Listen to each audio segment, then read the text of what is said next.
Dr. Sophie Messager, and this is the Wisdom Messenger podcast.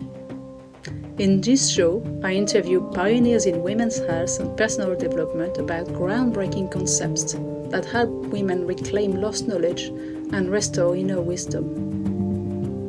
By bridging insights from ancient traditions and modern research, we question stale cultural narratives and midwife a new paradigm around birth, life transitions, and women's autonomy.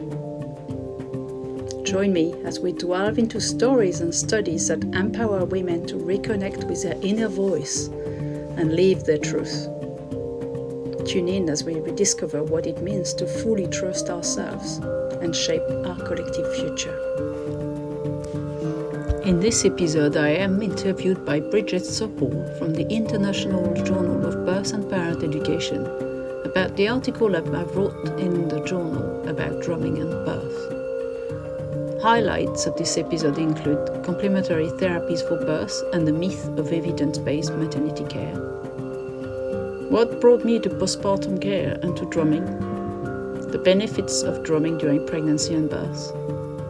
How maternity care interrupts the birth trance. My most memorable experience of using drumming during a birth. And how drumming can help in the current state of maternity care. Morning, everybody. It's Bridget from the IJBPE, and today I am talking with the amazing Sophie Messager, who's come to talk to us about drumming for birth. Now, if you haven't got a copy already, it comes in our latest edition of the International Journal of Birth and Parent Education, which is all about complementary therapies to support pregnancy, labour and birth. Now, before I begin, I'll just do a bit of introduction for those of you who aren't familiar with Sophie and her amazing work. So following 20 years of research into reproductive physiology and the transformative experience of giving birth to her children, Sophie discovered a vocation to support expectant families and train birth professionals. She has developed this for more than a decade, assisting and training thousands of families and birth workers. She has earned a PhD in physiology of reproduction and a DIPHE in antenatal education, and is the author of the book Why Postnatal Recovery Matters. Sophie is also a Reiki drum and drum healing practitioner and teacher who is passionate about incorporating scientific knowledge with spirituality and rituals and reclaiming a lost perinatal rituals in particular. Grounding herself and her practice through walking in nature, year-round river swims, shamanic drumming and 5 rhythms dancing, she guides others on their spiritual quests through life's transformations and rites of passages, nurturing souls and honouring the profound spiritual essence that resides within us all. So welcome, Sophie, and so many things. It would be fabulous to come on in there. Now, you and I have known each other for a couple of years, so it is always lovely to spend time in your company, and I'm always delighted by the wisdom that you bring to the table and share. But what I want to start to think about is this issue is all about complementary therapies. And I just wanted you to speak to whether or not you think an interest in this has sort of increased or decreased in the last few years around pregnancy and birth. That's a very good question, and thank you for the introduction, Bridget. I'm delighted, to have been writing in the journal and also to be discussing this topic with you. So for me, yes, there has definitely been a growth in acceptance of complementary therapies. For instance, I know some NHS trusts now have aromatherapy clinics, including, in the area I'm in, I'm aware that there's a small hospital that has a overdue, like postdates clinic that involved offering aromatherapy.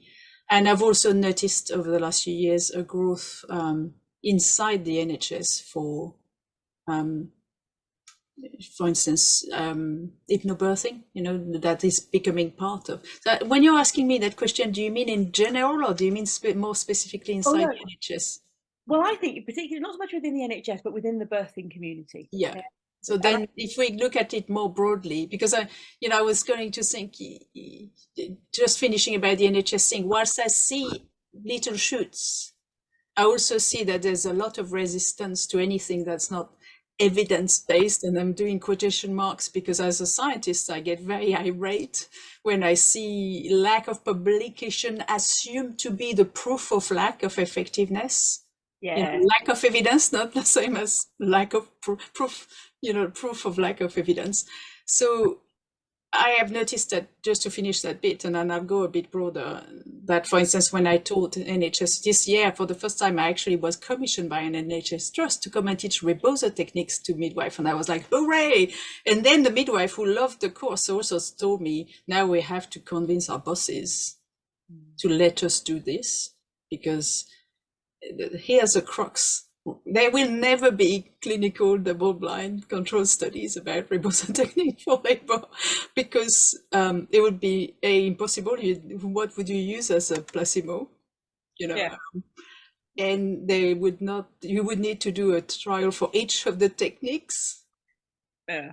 And then, well, the financial impetus is just not there. So it's really interesting, because we know these techniques work. The ancient, midwifery practice, we know them coming from Mexico, but I've discovered similar practices in other places of the world where people use other shawls and scarf in exactly the same way. So I think it belongs to the whole of humanity.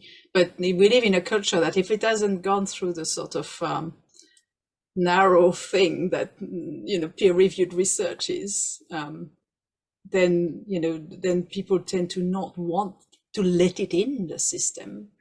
And I think that's interesting when you talk about these, the quality of research, but we have research, for example, on CTG, and we know it's not effective, and yet it is clung on to, whereas something that has, as you say, been used for thousands of years by humans is not allowed to be used because it hasn't got, so it does sometimes feel like there is a bit of cherry picking. Yeah, and a lot of dichotomy, as you say, because everybody who comes into the people who enter maternity care for the first time, whether they're doing it as a pregnant woman or whether they're doing it as somebody who wants to, say, become a doula, everybody who's outside of it assumed this very serious evidence-based stuff, And then I always remember that Dr. Amalie Lok-Gamage, who was an obstetrician in London a few years ago, she wrote a really interesting peer review piece in a journal that it showed that only 13% of maternity current guidelines were based on grade 1 evidence, which is the gold standard of double-blind control, blah, blah, blah.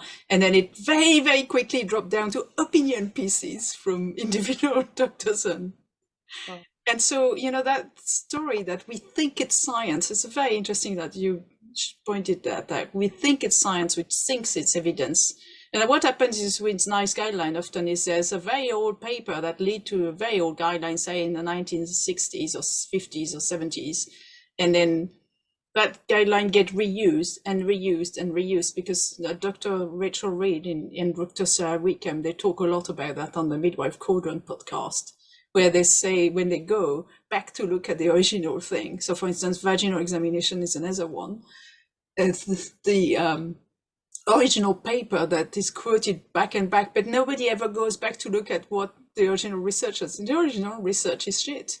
Yeah, and it basically goes to say, we looked at whether doing vaginal examination every 2 hours or every 4 hours led to different outcome, but there never was a piece of research that looked at doing it versus not doing it. Yeah. And then it just gets forgotten, and it becomes the norm, the thing, and nobody, sidetracking a bit more, but as a doula, it took me, I think 6 years or 5 years into my practice to start understanding why doctors and midwives didn't question guidelines, because I, someone who's very, very curious and want to understand the logic behind things, and I tend to always question things. I went to countless appointments with clients, and I would be like, what about this and what about that? And I was made with like blank face. And it took me years and years to understand, yes, of course they don't question guidelines, because the system is built like a medieval church where guidelines get issued by NICE, and then hospital issues their guideline. People lose track of the fact that they're guidelines and they see it as like the law. Yeah. And then the system is so set up that people inside it, whether it's midwife, doctors, and anybody in between, are expected to follow it blindly. And anyone who questions those guidelines or don't agree with them, they tend to be punished if anything goes bad. So there's 3 types of midwives. That's something that Rachel Reed talks about. I can't remember if it was Rachel Reed or Sarah Wickham, but in the Midwife Cauldron, she talks, that was very significant for me to hear that, because I have seen that behavior. There's people who follow the rules and think they're good, they're a majority. So people don't even work, like it doesn't concern them whether that's based on evidence. And then there's people who don't see the rules are good, but disrespect them covertly. And the third category is the people who challenge them overtly, and those people get removed. So, the covertly is midwives, for instance, at a home birth I've been at, and the mother pushed for 3 hours. The baby was born with a really big asynclitic caput, and I said to the midwife, how do you get away with that? Because I know your guidelines said 2 hours. And she said, I don't record pushing until I can see the head. Yeah. These are the same midwife who would have dropped scissors in the 1970s and 80s, where everybody did episiotomy. And I heard older midwives say to me, oh yes, I used to drop the scissors, oops. And by the time somebody got out to get another pair of scissors, baby been born without a cut. Yeah. So that looking at it all, since I stopped, I'm still a perinatal educator, I'm still an activist, but since I stopped being at the coalface, as in like a year ago, roughly 18 months ago, I stopped working as a birth doula. I stopped attending births because I still support people ad hoc and stuff, but I then got enough, moving away and looking at it all from above, and the exploration I've been doing, especially since writing this article and the course I'm running on drumming for birth, and the book I'm writing on drumming for birth and women through life transition, I see for what it is, which is a control system that's based on a patriarchal belief that we know better what's right for you. So that is expressed at every level of the system, including on the people who work inside maternity care. So in fact, when we need to get angry, we need to get angry as the system, not the individual people, because they're not responsible for, of course, they're also responsible for how they choose to interact with families they support through birth and the postpartum. That's a different topic. But coming back to the original question, Bridget, I certainly see a very big growth for the desire for an alternative route and complementary therapy. And I'm going to give a very strong example. A few years ago, I went to a conference where somebody, talking about Brazil. In Brazil, the cesarean rate, I think, is something like close to 70%, and some private hospital have 100% cesarean rate because it's more convenient. We've gone full the other way, And in that conference, somebody said they did a survey and they asked Brazilian women what the percentage of women who still wanted to give birth vaginally, and it was 70%. So you'd think that in a culture where giving birth by cesarean had become the norm, people would have embraced that and come to think, yeah, that's what we do. But it's not. So I think for me, the people leaning towards complementary therapies around the whole birth journey is because deep down, people want, women want to give birth. Yeah, there's a, I wouldn't say it's true, some people obviously schedule cesarean is right for them for all sorts of complex reasons. But I think the majority, and I just want to say that because as a doula, as I fought just as hard for the right of a woman who wanted a cesarean section, but was being told, no, you don't need one, when there was an emotional reason, a trauma reason, all sorts of historical, personal reasons. And these women were treated exactly the same way as the one who said, well, I don't want your cesarean section. I have had supported a client to move hospital when the local hospital would not entertain a request. But NICE guidelines said they have to refer, so she got referred to another hospital so she could have an elective cesarean. I think, I've been a teacher for 20 years. And I think, 20 years ago, talking about water birth seemed very woo-woo. That was, it was what the hippies did 20 years ago. And raspberry leaf tea was treated with a little bit of what witchery is this? And that was only just 20 years ago. So I think particularly coming out of COVID, people are much more interested. So I think there's been a sort of an increasing, but my observation would be particularly post-COVID, people are, there was a shift that happened in how we looked at ourselves and relationship with the world during that period of COVID. Yeah. And actually, I think that people are coming in a lot more open, and they already know about a lot more things, and they're trying a lot more things.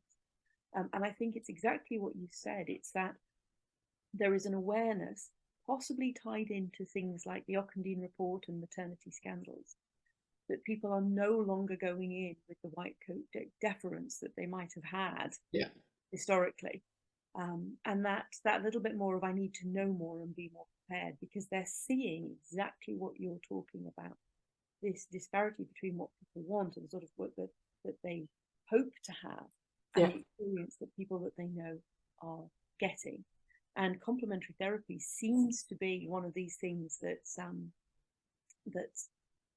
helping them with that journey. And in many ways, you've been instrumental in this, in the sense that if you look at your book, Why Postnatal Recovery Matters, excellent, recommend.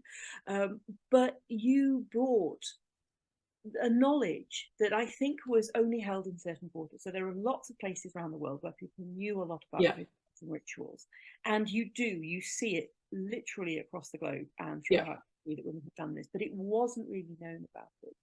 And there were little pockets of people talking about the things and doing their thing, but your book really helped bring that to the forefront, how there is a lost wisdom.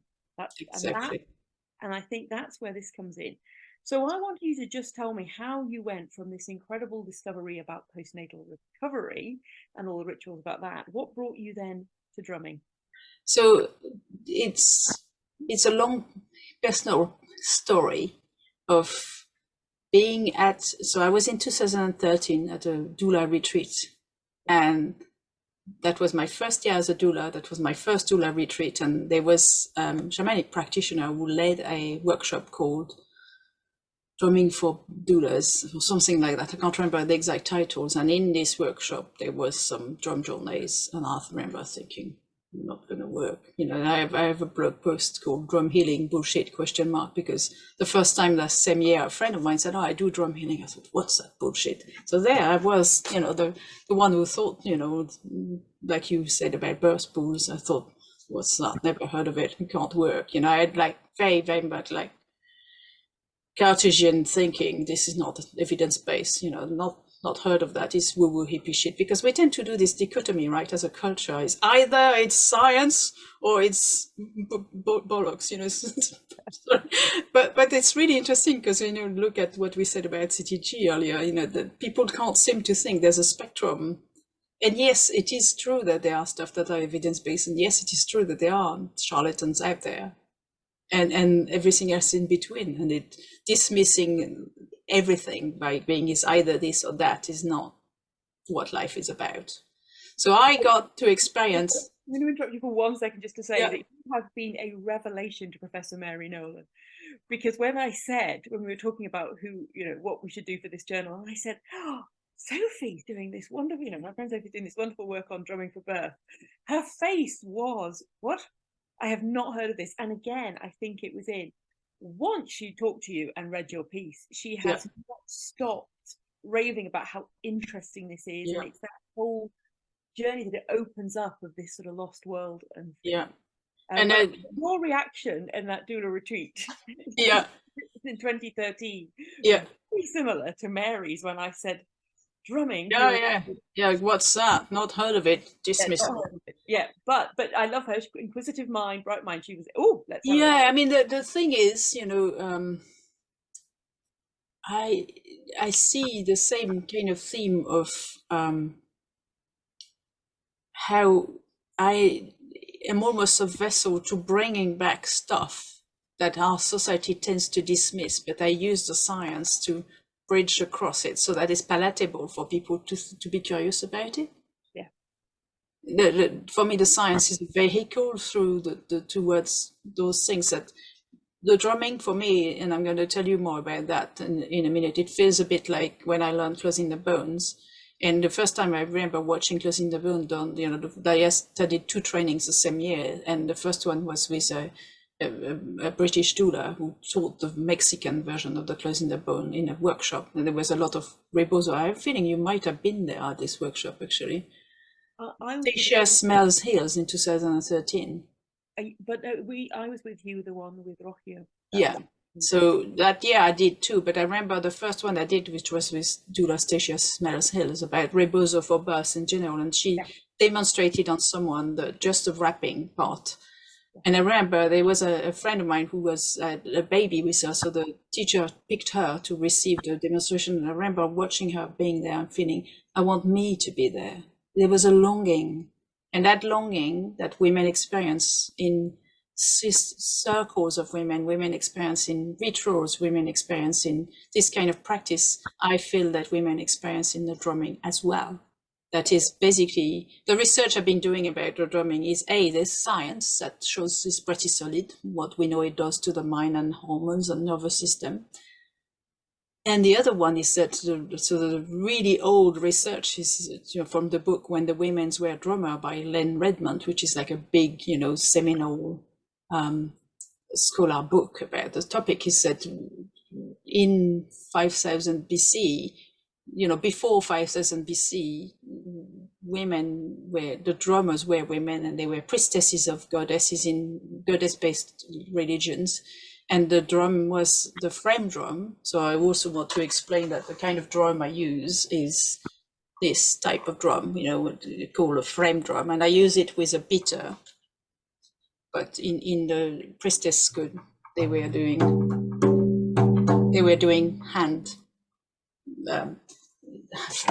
were doing frame drum, and they were playing with their fingers. And so the erasure of that is fascinating to me, because I think we have it inside, call it cellular memory, call it epigenetics, call it whatever you want, but there is a sense that we should have this. I felt like that about Closing the Bone. Often women, like I remember leading a Closing the Bone for a group of baby wearing instructors one day, and this at the end of when we were just wrapping somebody as a ceremony, and one woman burst into tears at the end. She said, I've had 9 children and nobody's ever done that for me. Yeah. So this kind of feeling, oh my God, I should have had this, and then I've had nothing. And where's the celebration? Where's the honoring? And it's, again, looking at it from above, because I think my specialty is, rather than going down each culture and going, because often people say to me, oh, what's the best way of wrapping? Is it the way from Indonesia? And I'm like, it's like choosing jeans. It's like, that's why I wrote the book the way I wrote the book, because, my husband's from Hong Kong. The story I always tell is my husband's from Hong Kong. And the traditional postpartum dish of the favorite traditional postpartum dish for new mothers is pig trotters in black vinegar. And while I'm a meat eater, I don't fancy no pig trotters. But if you're a vegetarian or a vegan, that's really not going to cut the mustard. So the idea of again, at the heart of everything I do, there's this idea that we're all different, and you know what's right for you. Each individual woman or person or family knows. It's just our job is to lay a buffet in front of people, but the entire system, and it's really interesting because this is shown in the behavior of a lot of people in the complementary field as well. And the way when I teach, people always ask, like, it's the same with the drumming, what's the right way to do it? Like, I remember Mary asked me when we had a chat before I wrote the article, is there a particular rhythm? That's the thing people always say. Is there a particular set rhythm? How do I do it right? Which is our culture, right? Our culture is authority knows, right? And outside authority knows, and you hand over the decision making to them. And where the drumming feels so powerful is because when you drum, because it changes your state of consciousness. So I'm talking about a very repetitive type fast drumming, 3 to 4 beats per minute is what has been shown to be the thing that entrains the brain, which is what the research shows, what the shamans have always known. Yeah, it's 3 to 4 beats per second, so it's a fast rhythm. And what that's been shown to do in research done with like electrodes and stuff is that within 10 to 15 minutes of listening to something like that, sometimes often quicker. But that research was very like, we only look at it this way. You know, there's a piece of thing about the research where people, it fascinates me, is people only look at one thing and they say it didn't do, but they didn't look at the other things. Yeah. Yeah, they didn't, the measures, research is so binary. You know, when you look at things, you say yes or no, but you don't look at the globality, and in that respect, capturing people's experience, you know. So, you know, say this ties us back to what you were asking me about how I got into that. It's because I had the experience of having a drum journey and a very, very vivid experience of visuals that you can't go back from, where I was like, And from that, I went home to France on holiday in the summer, and I said to my mom, I want to drum. And my mom was like, here, have a bow ride. My parents had been to Ireland years before, and they bought this bowran. I'm never sure I'm pronouncing that well, but a bowran. Yeah, I don't know how you say it. It's an Irish traditional drum that's played for Irish music. It's a frame drum with a wooden cross at the back, and typically played with a little wooden stick, but you can play it with a soft beater or with your hand. And so my mum had bought this, they'd been on a trip to Ireland, they'd bought this bowran from like the oldest, most famous maker of drum. They visited the guy's workshop, you know, so the guy is called Malachi Kearns. And so I came home with this bowran in my hand luggage on the plane, and then I came back to Cambridge. And again, here's another really fascinating story of how disempowered I was without knowing, because I came home, I got the bowran with its little stick, and my brother is a professional musician. He showed me how to try and play it with that little stick, and it requires a very complex movement of the hand. And I tried and I couldn't, and I went to see my friend Peter, who's a shaman and a drum maker. And Peter said to me, well, I said, I can't play it with that stick. And he said, well, Sophie, what is it you want to do with this drum? Do you want to play in an Irish band? And I said, no, I want to do some shamanic drumming. He said, then you do not need to learn to play it with a stick.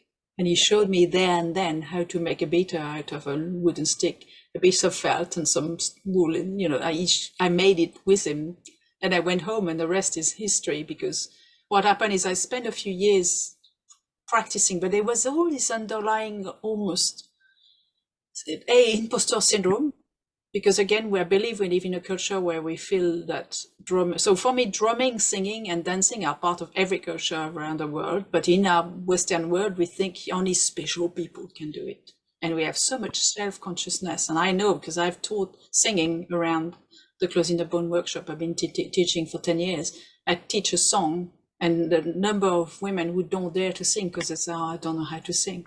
It's very sad, because we can all sing and we can all dance and we can all drum. And in the community I'm in now, people sing off key, but they don't care. They sing with joy, and that's much more, you know. So the drumming, you know, I spent many years thinking, oh, I didn't really dare to offer it to my client, because there was a mix of this imposter syndrome and the fact that this is woo-woo. When I took my Reiki training to like Reiki master training, I had this period of like almost shame of how I was going to reconcile the fact that people kept hiring me as a doula because of my PhD, going, we picked you because you're the only doula that's not a hippie. And I was like, oh, control your face. We picked you because you're not the kind of person who's going to say, let's use crystals. And I had some in my bra, you know, at the time. And I was like, and eventually I came full circle to this idea that I had to come out, because if you try to please everyone by showing only one side of you, then you're not going to attract the kind of people you really enjoy working with. So in 2016 or 15, I can't remember, I came out in a blog that I call Confession of a Hippie Scientist, where I talk about the fact that I'm this, but I'm also that. Since then, I've really embraced that side of myself, and I find it fascinating to think that once I was worried about that. But today, when people say, how come you do this weird drumming thing and you're also a scientist, or you this weird Reiki thing? And I say, because I can. Yeah. You know? I want to loop you back to the benefits of drumming then. So you've talked about looking into the science of it. You've talked about the changing the brain waves and the rhythm of it and everything. So why? And you outline it beautifully in your article, but just a quick summary of some of the benefits. Yes. I mean, maybe just in labour, maybe not for the whole of the Yeah. there's sort of different benefits in pregnancy. But Yeah. what about labour? Why would people be thinking about adding this? And I love the fact that you say that, you know, you don't have to be a skilled drummer to be able to bring this to the table. Definitely not. It's very intuitive. Everybody can do it. So Why? it goes into, you know, categories of, the first one for me, the overarching one, is the change of state of consciousness, because that's something we know happens to women naturally in labor, the change of consciousness. And then we also know that there's a change of consciousness that happens when people listen to this type of drumming. And my belief is that the maternity system, how it's set up right now, actively interrupts the trance process during birth. So that possibly women may not need the drumming if they were supported in the way they need to be supported, with low light and hushed voices and people they feel safe and they build a relationship with, you know, all the stuff that basically is not there. But I think that drumming may or may not be needed in that context, but in the context of what we've got, which is bright light, people you've never met before, interruption in the process, including leaving your home to go into the hospital, but also being with people who, like I would say the majority of people I've encountered inside maternity care do not even know that birth is a trance. They have no concept of the idea. I have midwife friends who work in my local hospital who are into very, very holistic support of women, who told me when they worked in the delivery unit, they got made fun of for doing this low light, you know, being on their whatever position the mother needed to be. So the drumming, because it helps change the brain consciousness, the state of consciousness of the brain, like that is a fact, you know. It's not it's not a like hippie beliefs. It's demonstrated by published research. There's more of it coming as we go along. That will help women to go back in, because you don't give birth with your, as we know during birth, when you're talking about like a neuroscience type of point of view of birth, the neocortex needs to like shut down for you to your birth hormones to flow well. If you're really in your thinking head, as we know, when women go into established labor, they usually go into like a what we call labor land or birth trance. You know, you can see they're not quite there, they're not talking, they're not interacting. That needs to happen, and the drumming in that process can help reconnect with that. And because it changes the state of consciousness, it can help women find answers inside that they may not otherwise be able to do. And then there also is published research showing that it decreases pain and increases endorphins. Okay. And there is also the fact that if somebody's drumming, it might also help people like be a bit more aware of the sense of sacred, you know, less likely to do chit chat, and helping the space to be what it needs to be. And the vibration of the drumming, you know, there's different ways to do drumming. You can just do drumming by sitting in a corner, and you can do drumming above the person. And there are stories I share in the article about women saying that the vibration above their sacrum, for instance, you know, made the sensation of the contraction much more comfortable. That makes sense if you think of some of the things that we use to help relieve, so shaking with rebosos, but also massage and rubber, those sorts of things that are doing all of those kinds of things. Jane Hardwick Collins, who's a midwife. So when I started researching who'd written about drumming and birth, I was really shocked to find, apart from Jane Hardwick's calling blog post, I found nothing. Okay. I found that reference to it in the when women were drummers, that they would be using drumming to support menstruation at birth. But it's like a couple of paragraphs in the entire book. I searched very carefully.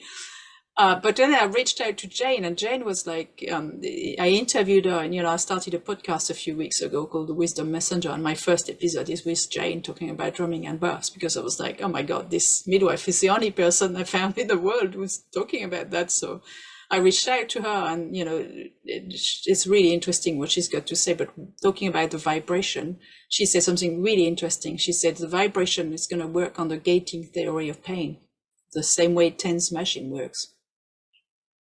So it's like the body and brain is being you know, there's so much stuff coming in that the pain stuff won't quite go through the way it would without the vibration of the drum. She also says, you know, in the interview that it works really well if you can't have a live drummer to have headphones with some drumming track. There's hundreds of drumming tracks that goes on for hours on YouTube and Spotify.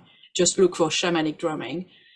And she said, I mask noise cancelling headphone with drumming track. She said it won't do the vibration the same way as it would do live, but it will do the brain thing. And the story I love to tell every single time that people go, you know, they're a bit dubious about the how effective drumming is to change brain consciousness, is that I was replaying a track I recorded myself, and I was playing it. My husband was in the office, and he went, "Can you please stop that thing? It's making my brain go funny."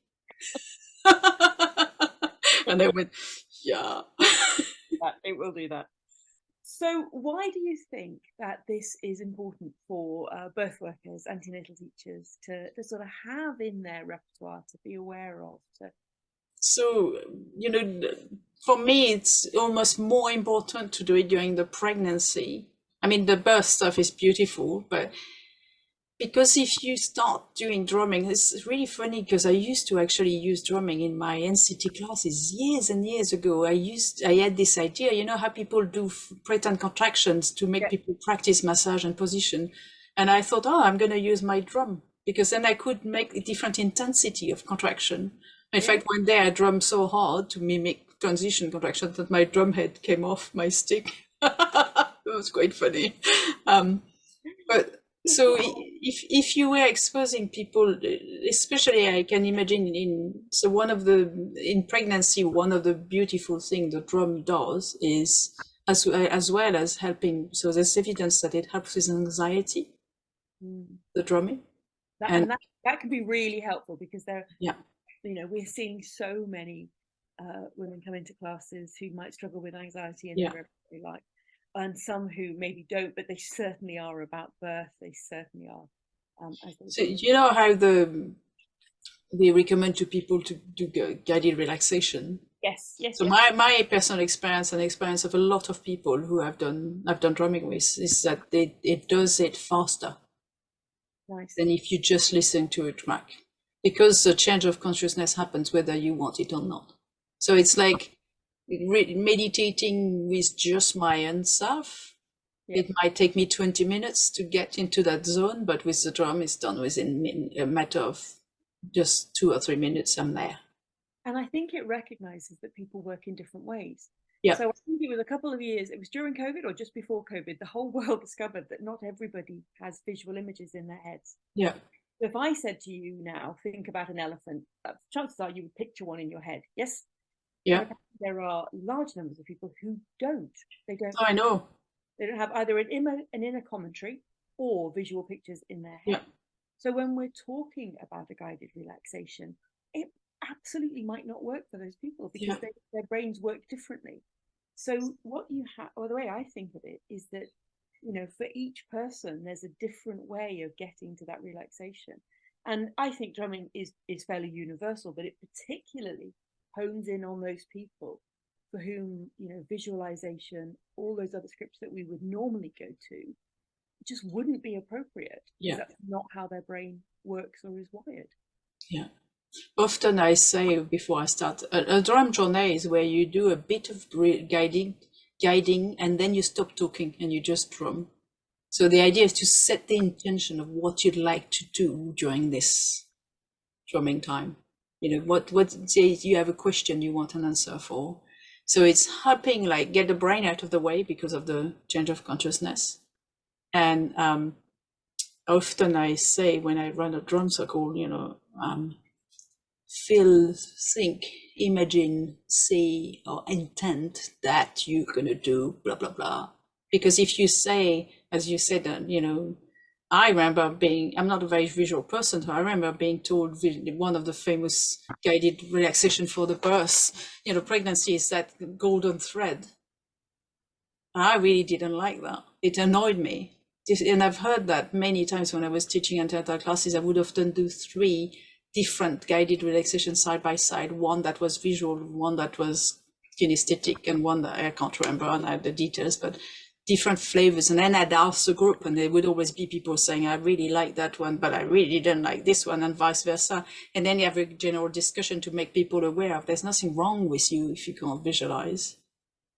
So the drumming is, in that sense, if you have a bit of guiding at the beginning and you just set an intention to get people to tune in, and a beautiful thing to do in pregnancy is tune in to the baby, and tune into the baby to say, ask the baby, where and how do you want to be born? And Jane Hardwick Collins says that, once women have done it a couple of times, often they no longer need the drumming because they know it's a person's channel, they know what to do, how to get in there. So I've discovered recently that I can get myself into the journey state without the drum now. And in the article I mentioned French, so there's a French woman called Corinne Sombrin who I've been following very closely because I find her work absolutely fascinating. And it really exemplifies our culture as well, because Corinne Sombrin was a journalist who went to Outer Mongolia in 2001 to film a shaman for a documentary. And she had a trance during the first time she witnessed the trance, and the trance so strong that the shaman had to stop the ceremony and bring her back and said, why didn't you tell me you were a shaman? You could have died. This is really dangerous. And she was like, what the heck you're talking about? And this shaman said, you're going to have to stay with me and train, because if you don't do what the spirits have chosen for you, you're going to have even worse experience than you've had. And her partner had just passed away. So she did, after a lot of don't want to do that, she spent 8 years training with this shaman, would go 4 months a year to Outer Mongolia. It's like people who live nomadic lifestyle with herds of reindeer in the middle of the steppe. Sorry, the steppe is a French word for areas of grass. I think it's a word that's used in English as well. Okay, yeah. So all the books are in French, so I have to do this weird, And so what happened is, after she trained and then she noticed what the trance was doing, she started talking to scientists and psychiatrists and medics in Paris, about what was happening. And the attitude of people was always to dismiss her, saying, this sounds like you're having schizophrenia or some kind of other, psychiatric illness. They pathologized all of it. And then eventually she found people to record what would happen to her brain while she was in a trance, because they needed her to be still. She had to learn to self-induce the trance without the drum. They first went through a process of recording a sound loop that was something that could be played, and it worked. But then she learned to self-induce the trance so she could stay relatively still. And eventually she she banged her head against the system for 10 years because they were like, you should stop this immediately. This looks like you've got basically psychiatric disease. What happens to your brain when you're in trance? And eventually she found a guy, I think in the States, and they published the first paper ever on, I think it was in 2017, on Mongolian trance and what it does to the brain.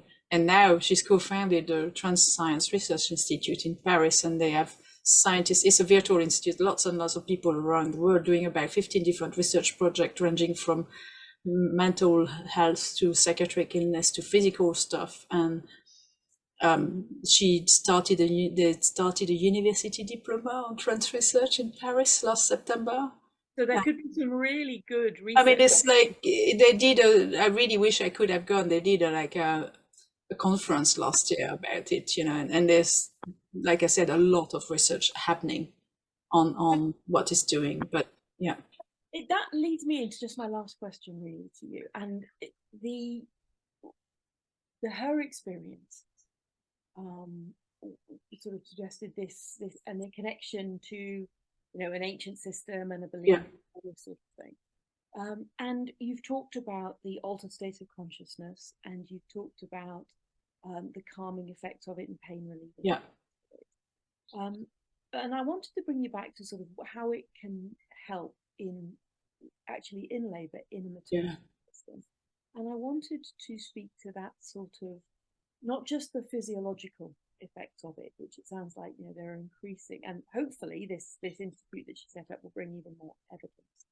And it's a small s, but the sacredness of birth, and you know that personally I'm very big on that. That Yeah.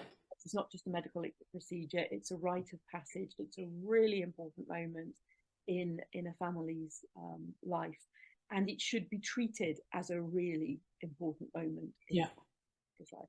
And so much of history, birth was treated as sacred, and there were rituals to protect mum and protect baby.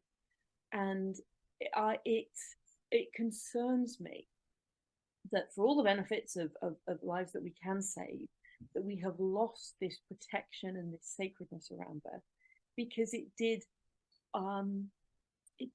acknowledge the enormity of the event, and it did, I think, help you go into parenting on a better footing if you have been treated.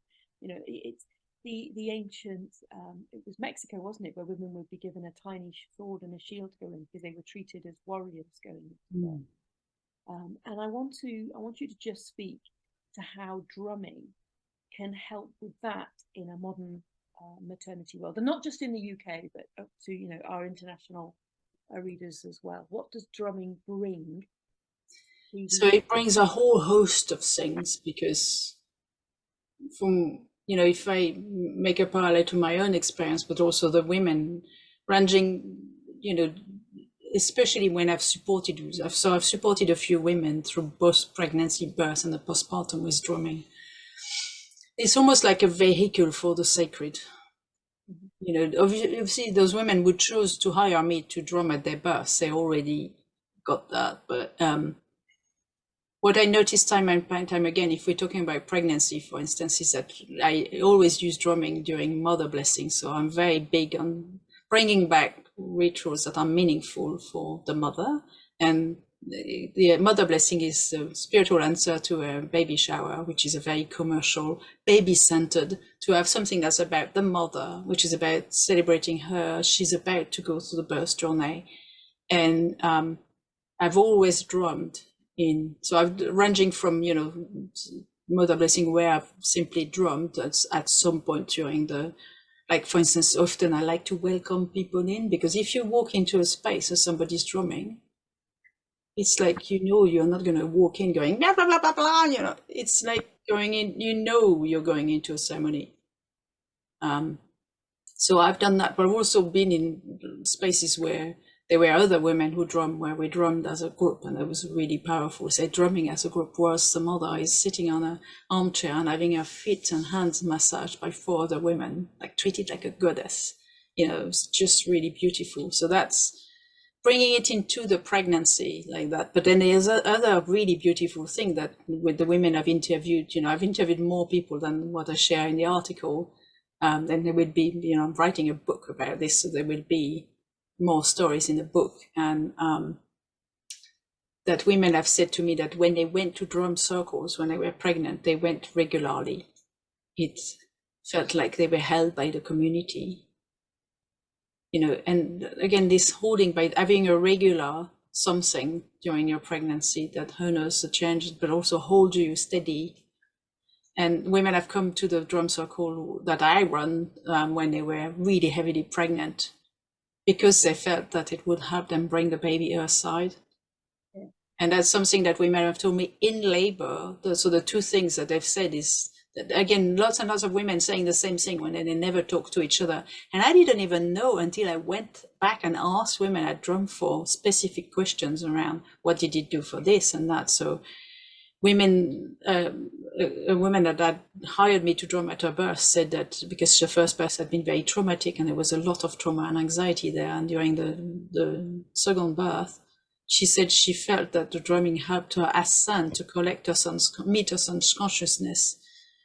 And when that happened, she said it no longer felt that the pain was caused by somebody outside of herself. It felt like the pain had a purpose. I'm feeling tingle as I'm sharing this, because she said it stopped the birth from being traumatizing, because she had this transcendent experience because of the drumming. And another client of mine who had fought very hard to the right to a home birth because she wasn't low risk, as per the very tight criteria of the local maternity system. During labor, I eventually decided to go to the hospital, which was the right thing.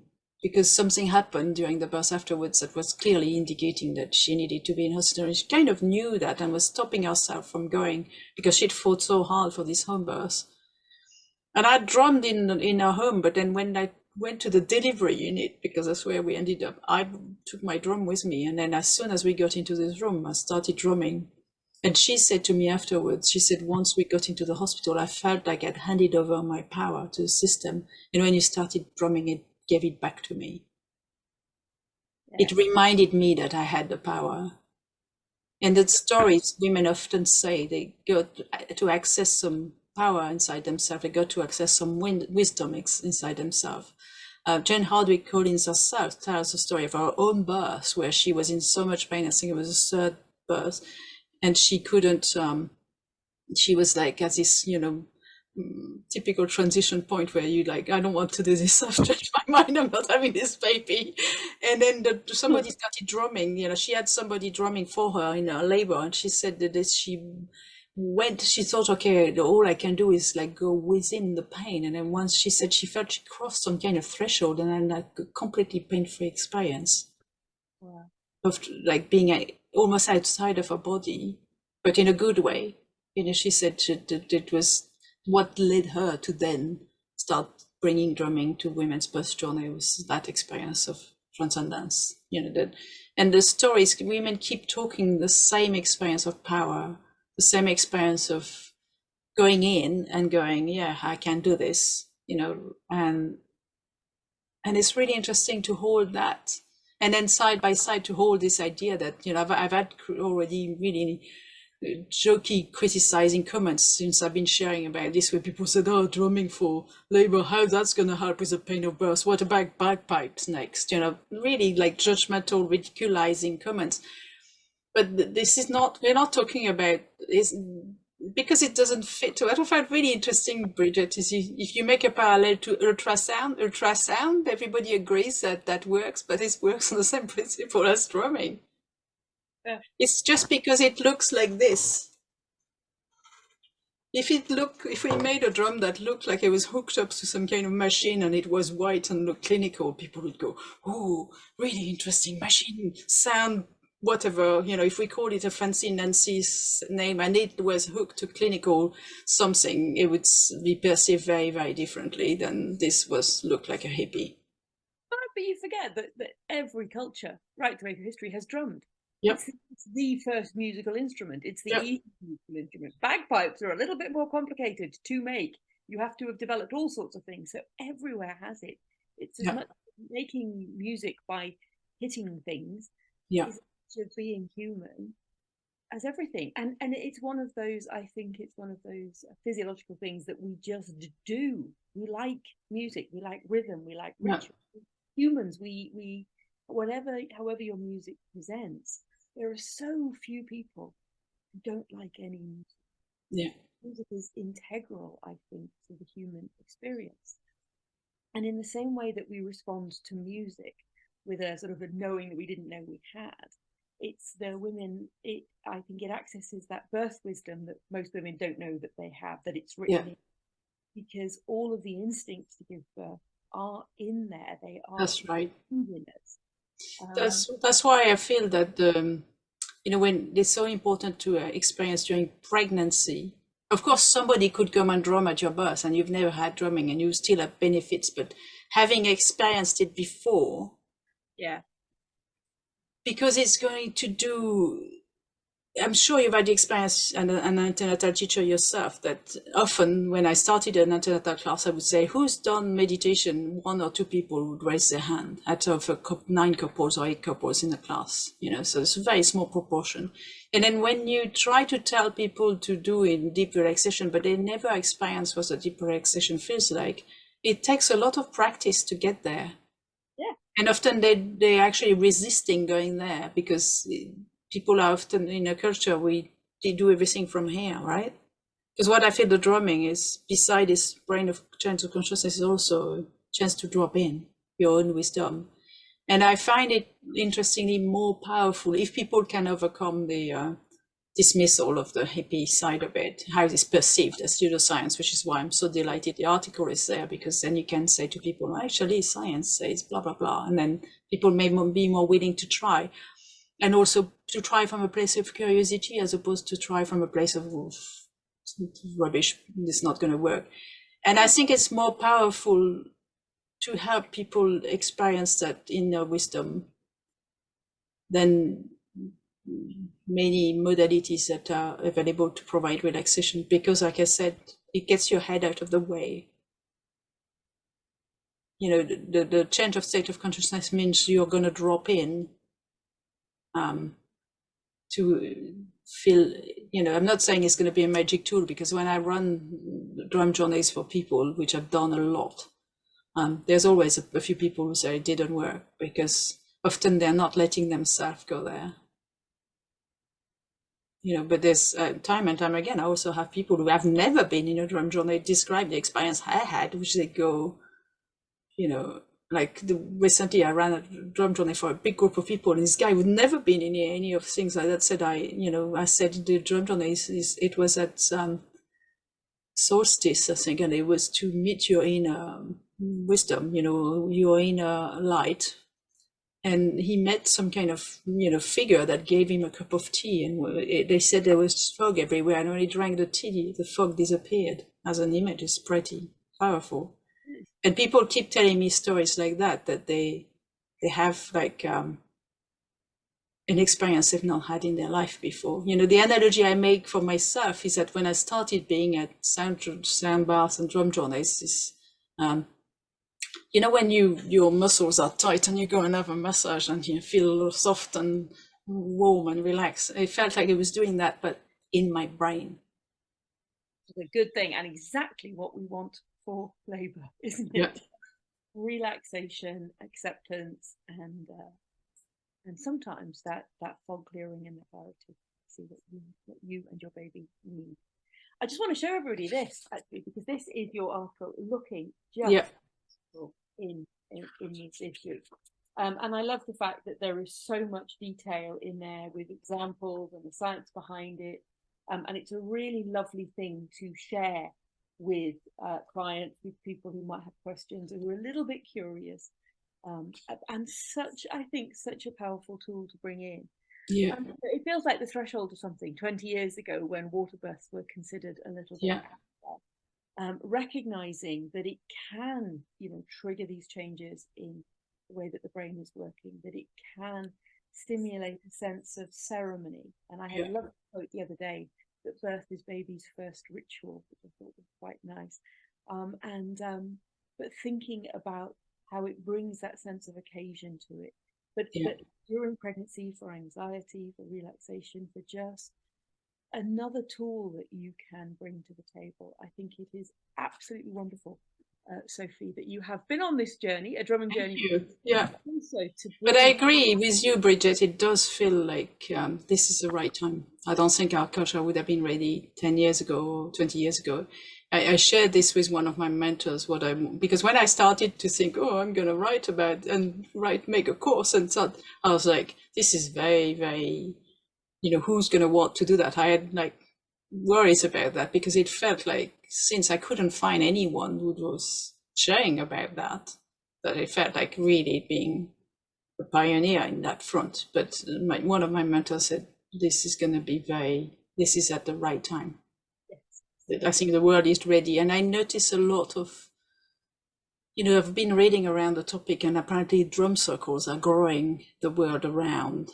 There's a lot of the last 10 years or so. It's like, and the thing I want to share, which I really gave me goosebumps, is there's a prophecy that I read about in a book from I can't remember which tribe in the Amazonia, but I think it's all over most of South America, where they talk about the prophecy of the eagle and the condor, and they talk about the condor being the sort of intellect people, the science people, the technology people, and they talk about that there had been sometimes in history a split between the eagle people and the condor people, and the eagle people would be the ones who are more about being connected to the earth, being connected to inner knowing, to intuition, and that there was this split, and that their prophecy says we are at the moment right now, I think since like 2010, where these two are coming back together because they realize that unless they come back together, we won't survive. As a species, the Earth won't survive. You know, it's like, and I heard that and I was like, oh God, goosebumps, because this acting as a bridge between science and traditional knowledge, science and spiritual knowledge, and bringing back something a lot more like whole, and giving people, I feel people need to be given the experience, because it's not something you can understand if you just read about it or talk about it. You know, you have to listen to drumming tracks. You know, my invitation to people listening to this is go and put headphones on and listen to 5 minutes of a shamanic drumming track and see what happens to you. Or maybe 10 minutes, but I suggest 5 minutes because people are more likely, I know I am, more likely to find the time to do something if it's just an invitation to do very short. You know, my students in my Drumming for Birth course, I said, my homework for you is drum 5 minutes a day. And people are having absolutely transformative experiences from that. And it's really interesting because people are joining the course to drum for other people. And it's a theme I've often find in people who are in caring profession. We much more likely to sign up to training that are for a skill we'll give others than for a skill that we'll give to ourselves. But again, the bridge, the unexpected growth that comes from this kind of practice. Because when you have the drum, for instance, if say you're having an argument with your partner, or you feel annoyed about something, you can drum on it and it will allow you to look at it sideways. And you'll find solution. Because you know, when we get stuck into an idea, this is how I feel and I want this and only this and I can't get it and I'm going to get very annoyed. When you start drumming, it's like the ball soften and suddenly new ideas, stuff comes in and you're like, oh yeah, I could do this, I could do that. It's really fascinating. So, Sophie, where can people find out more about you and drumming, and how can they move this forward? Obviously. Yeah, obviously, I would recommend people read the article because it's a very good introduction. It's concise. It's an overview. It's really a very good way to, you know, very much what you described about Mary. You know, to go, I thought this was bullshit, read the paper and go, oh, that's really cool science that backs this up. And also really cool stories, because the article, which we've not touched a lot on, but it's full of women stories, of quotes from women saying, it did this, it did that, you know, and it's really beautiful to hear. And it's, so it's a beautifully accessible read. It's a lovely read as well. It's, yeah. Well done. It's lovely, lovely writing. Thank you. So you can find me online. My website is sophiemessager.com. So it's Messager, spelled the French way, which is MESSAGER.com. Because often people try to write my name the English way, Messenger, and that you won't find me. So it's Messager with an A instead of EN. I'm also available on Facebook and Instagram. Again, you know, it's all available as linked from my website. I have a YouTube channel, and I have started, as I said, a podcast which is available on YouTube, Spotify, and Apple Podcast called the Wisdom Messenger. And again, in the podcast, there's links to most of my channels, so you don't have to go and type it if you can't remember. And I would love to hear from people who have questions, and because I'm feeling so passionate about bringing this back. You know, this something that we should have. I'm so really lovely to hear from anybody who has questions about drumming for birth. And I've noticed since I've been sharing about the article, sharing about the course, sharing about the book, and also running an in-person course near Cambridge in the last weekend of January, teaching this. And I would like, you know, to it's been really heartening to me is how this has connected me with women all around the world, because I couldn't find much writing. I was like shooting like to everybody in my network. Do you know someone? And I've been connected. That's how the picture is in the article, because I didn't have any picture of me drumming at birth, because it's only just been me, and it's never occurred to me to. It wasn't right to say at the time. I didn't know I was going to write about this, and it wasn't right to go and say, "Hey, take a picture of me whilst I drum to this woman." So I this beautiful picture in the article are from a doula called Anna Watts in Australia, who I'm going to interview on my podcast as well. Yes, super. The International Journal of Birth and Parent Education is available as this lovely, it's a lovely hard copy, isn't it? But you can get access all of our content. We're 10 years old online for usually £25. Just for the month of October, it's only £10 to access everything we have ever written. And if Bargain. you in the first, I know, we are Yeah, trying. because if you buy any magazine, one issue is going to be like between £3 and £5. And for us, it's, we're a tiny not-for-profit. What we really want is all our incredible content. And there is so much to support birth workers and early years workers. It's just phenomenal. And we've looked at so many interesting things that I think it's a year subscription and you can access everything. And I love that you still do hard copies. We do. I Because love it. I've had it on my, coffee table since it was published. It meant that my husband actually read it, which was surprising because my husband's not interested usually in, this is not the same, we're not interested in the same subjects. And yeah, I like, I'm a favor of reading from something you can have as a physical object. I think it's really nice. I'm absolutely with you, Sophie. Thank you so much for joining. Thank you, Bridget. And Delighted. I can't wait to read your book in full, when it comes out. Thank you ever so much. And lovely. Thank you. Take care. Bye. Bye.